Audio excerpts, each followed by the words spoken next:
Hello everyone. Shalom likulam. Marhaba.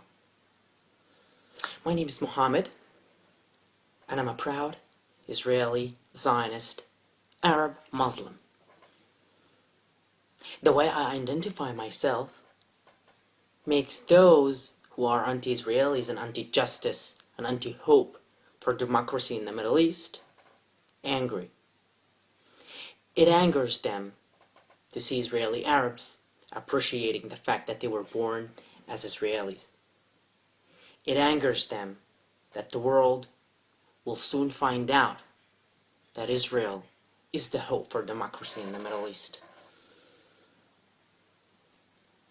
I just want everyone to know, me identifying myself as an Israeli, Zionist, Arab Muslim doesn't mean that I've forgotten that I'm an Arab. I have never denied that I'm an Arab. I'm an Arab who was born an Arab to remain an Arab. But I'm an Arab who was born in Israel, in the Jewish state of Israel. So that makes me an Israeli Arab. The same way as Arab in Lebanon are born as Arab Lebanese. In Syria, Arab Syrians. In Jordan, Arab Jordanians. I was born in Israel. I was born an Arab and I was born in Israel. And I'm definitely proud about that. Israel being a Jewish state doesn't stop me from loving my country and supporting it. People should stop their hating, their blind hate against Israel only for being the state of the Jewish people. Israel is the hope of democracy. Seriously. Israel is the light in the dark. Israel is the heaven in the middle of hell. I'm not saying that to insult any of our Middle Eastern neighbors. Not at all. But that's the fact. Look at Syria. It is just shameful. It is so shameful what is happening over there. It's only maximum 100 kilometers from where I'm standing in Nazareth, Israel. People are being killed. People are being persecuted only for demanding for freedom. That is shameful.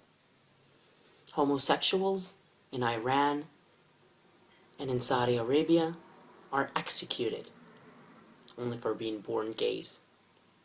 That is shameful.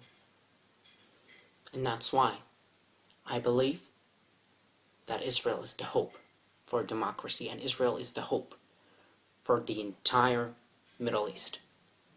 I want to demand the world to please wake up. I say it as a human being. Forget that I'm an Arab and I'm an Israeli and I'm a Zionist that supports the idea of a Jewish state in the land of Israel. Forget that. Let's forget that. Look at me as a human being living in Israel. And look at other human beings living in Syria, living in Iran.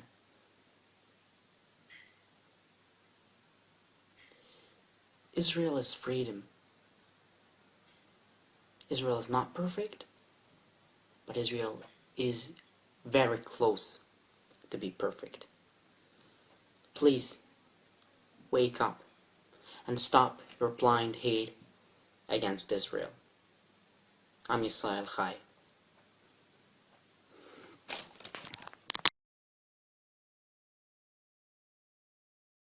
Do you think it's going to go well with the Jews in the United States or anywhere else in the world? When they're trying to pass even Sharia law in the United States? I mean, come on, wake up!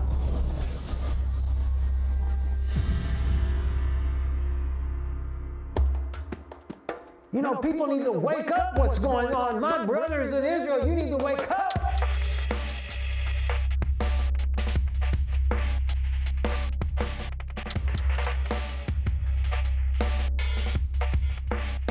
Erev Tov Chaverim. Good evening, friends. My name is Stephen Ben-Danoon with Israel Live. There are several things going on in the news this past week to bring you up to date. We had reported on Arutz Sheva's website, Israel National News, Russia test fires an advanced ballistic missile. This missile has the capacity to travel a maximum range of 6,200 miles or 10,000 kilometers. Russia has been testing warheads that could evade a missile defense shield.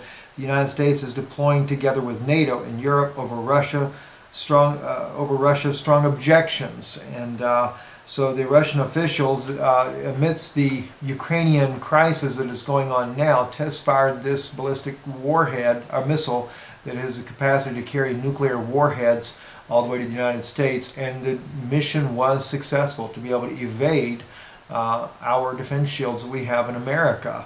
So Russia flexing their muscles, no doubt. I want to take real quick here and let me share with you a statement from Prime Minister Benjamin Netanyahu regarding a missile discovery on a ship that was in the Red Sea, that the elite forces of Israel were able to capture this ship and to bring these missiles, stop the missiles from getting into the hands of terrorist groups that are out to destroy Israel. Let's take a look at the Prime Minister's words today. Israel captured a ship on the high seas stocked with weapons destined for terrorist groups. These weapons were going to be used against Israel.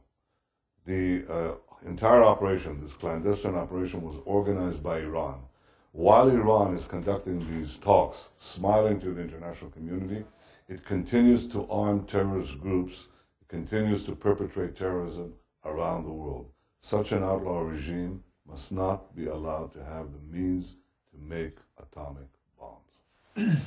As we can see there, Iran can definitely not be trusted. And in the background, we have playing some of the footage there of the Israeli commandos that had taken over the ship. The ship was headed to Eilat this afternoon, and Prime Minister Benjamin Netanyahu said that he would update us later on the findings of that. But as he noted in there, Iran speaks peace out of one side of their mouth, but we know that their intention certainly is the annihilation of Israel. And of course, they have threatened to annihilate the United States as well. Give them nuclear weapons and they'll certainly have the ability to do so.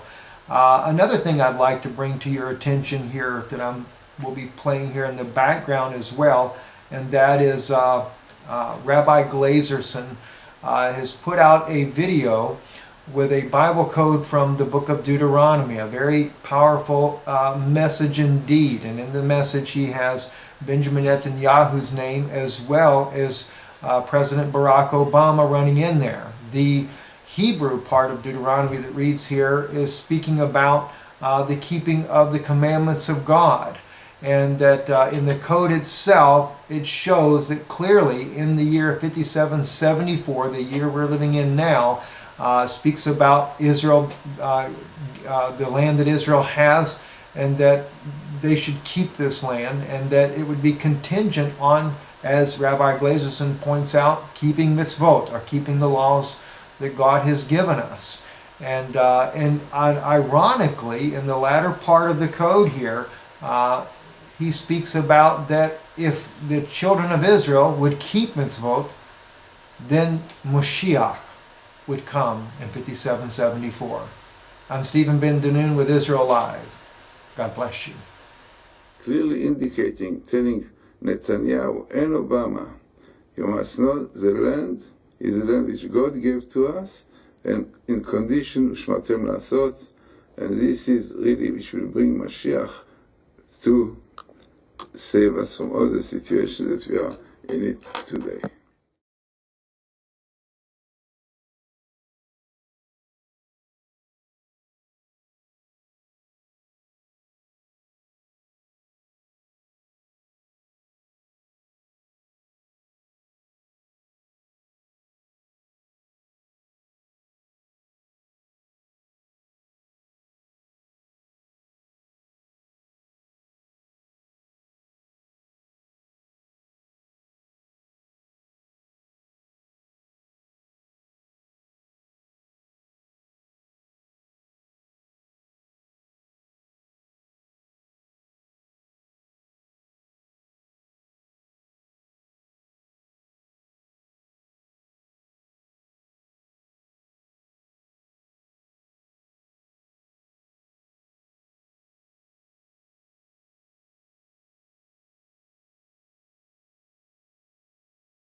That's it for this evening, and we hope to see you tomorrow again at 7 p.m. Eastern Time right here on Israel Live.